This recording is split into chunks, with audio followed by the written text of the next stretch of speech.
Hello friends, मैं हूं कहकशां और आप देख रहे हैं मेरा यूट्यूब चैनल लर्न ज्योग्राफी। अगर आपने अब तक चैनल को सब्सक्राइब नहीं किया तो प्लीज़ सब्सक्राइब कर ले और बेल आइकन को प्रेस कर दे ताकि आने वाले नए नए वीडियोस की नोटिफिकेशन आप तक आसानी से पहुंचती है। आज की क्लास हमारे जलवायु विज्ञान यानी क्लाइमेटोलॉजी की है। क्लाइमेटोलॉजी में हम लोग पढ़ रहे हैं टाइप्स ऑफ रेनफॉल। मैंने बताया था कि रेनफॉल 3 टाइप्स के होते हैं। एक होता है संवहनीय प्रकार की वर्षा, जिसको मैं पढ़ा चुकी हूँ, दूसरा है पर्वतीय वर्षा और तीसरा है चक्रवातीय वर्षा।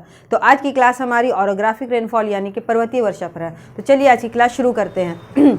हमारा टॉपिक है ऑरोग्राफिक रेनफॉल, जो कि रेनफॉल का एक टाइप है यानी वर्षा का एक प्रकार है। तो ये कैसे होता है पहले इसको समझ लेते हैं। कोई भी जगह पर जब उठती हुई वायु, जो वायु उष्ण और आर्द्र होती है और वो उठ करके आगे की तरफ बढ़ती है, और अगर उसके रास्ते में एक पर्वतीय यानी कि माउंटेन पार्ट्स पड़ जाता है तो हवा जो होती है वो पर्वतीय ढाल के सहारे ऊपर चढ़ने लगती है, जिसे पवन मुखी ढाल कहते हैं यानी कि विंडवार्ड स्लोप। इस ढाल के सहारे जब वायु ऊपर उठती है तो क्या होता है कि ड्राई एडियाबेटिक प्रोसेस से वायु प्रति 1000 मीटर पर 10 डिग्री सेल्सियस के रेशियो से इसका तापमान डिक्रीज होता है, यानी कि वायु ठंडी होने लगती है।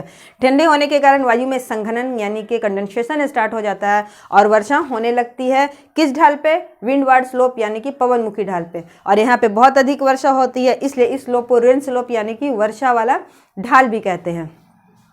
इसके बाद जब वायु संघनन के बाद जब वर्षा शुरू हो जाती है तो वायु के अंदर से जो लेटेंट हीट ऑफ एनर्जी यानी जो संघनन की गुप्त ऊष्मा होती है वो वायु को और अधिक गर्म करती है, वायु और ऊपर उठती है और फिर वेट एडियाबेटिक प्रोसेस से प्रति 1000 मीटर पर वायु 5 डिग्री सेल्सियस के रेशियो से वायु का टेम्परेचर क्या होता है और गिरता है और वर्षा और तेज़ हो जाती है।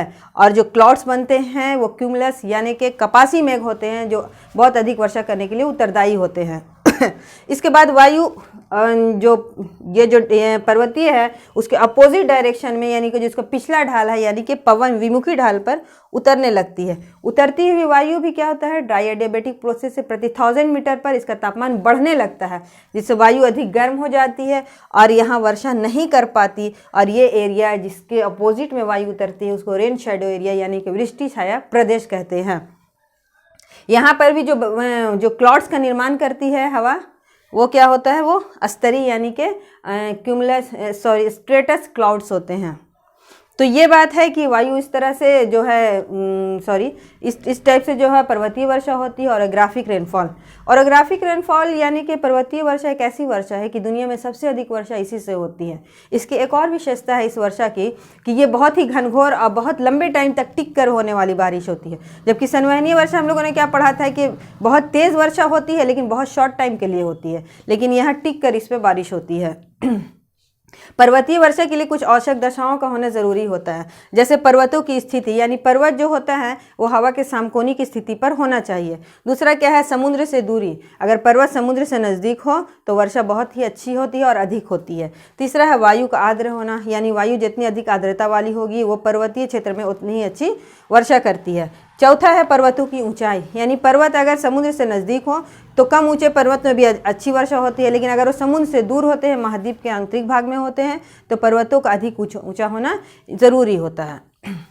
आगे देखिए हम लोग, अगर हम बात करें मौसिन राम, जो कि भारत का सबसे अधिक, भारत का ही नहीं बल्कि पूरे वर्ल्ड का सबसे अधिक वर्षा प्राप्त करने वाला जो क्षेत्र है वो मौसिन राम है। तो यहाँ भी पर्वतीय प्रकार की वर्षा होती है, क्योंकि ये जो मौसिन राम है जो मेघालय स्टेट में है वो गारो, खासी और जयंती का 3 पहाड़ियों से तीनों तरफ से घिरा हुआ है। इसी वजह से यहाँ सबसे अधिक वर्षा होती है। अब भारत के अगर हम पश्चिमी घाट की बात करें तो देखिए ये भारत का पश्चिमी घाट जो है तो अरब सागर से उठने वाली आर्द्र हवा जो है इसके भारत के पश्चिमी घाट के पश्चिमी ढाल से जब टकराती है तो इसके पश्चिमी ढाल पे अधिक वर्षा करती है। यही वजह है कि मंगलूर में अधिक वर्षा होती है, जबकि इसके अपोजिट जब ये पूर्वी ढाल पर उतरती है तो वर्षा कम कर देती है। पश्चिमी घाट के पश्चिमी ढाल पर 250 सेंटीमीटर तक वर्षा होती है, जबकि उसके पूर्वी ढाल पर वर्षा घट के 50 सेंटीमीटर तक हो जाती है। इसी तरह अगर हम बात करें राजस्थान की तो वह वृष्टि छाया प्रदेश में आता है, क्योंकि अरावली जो है पवन विमुखी ढाल पर जब उतरती है हवा तो उस क्षेत्र में हमारा राजस्थान आता है, इसी वजह से वो वृष्टि छाया प्रदेश है।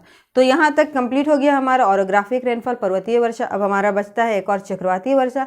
नेक्स्ट क्लास में हम लोग उसको भी कंप्लीट कर लेंगे। आप बताएं मुझे कमेंट करके आपको मेरा क्लास कैसा लगा। मिलते हैं फिर नेक्स्ट वीडियो में। इस वीडियो में मुझे इजाज़त दीजिए। धन्यवाद एंड शुक्रिया, और अपना ख्याल रखिए। Take care.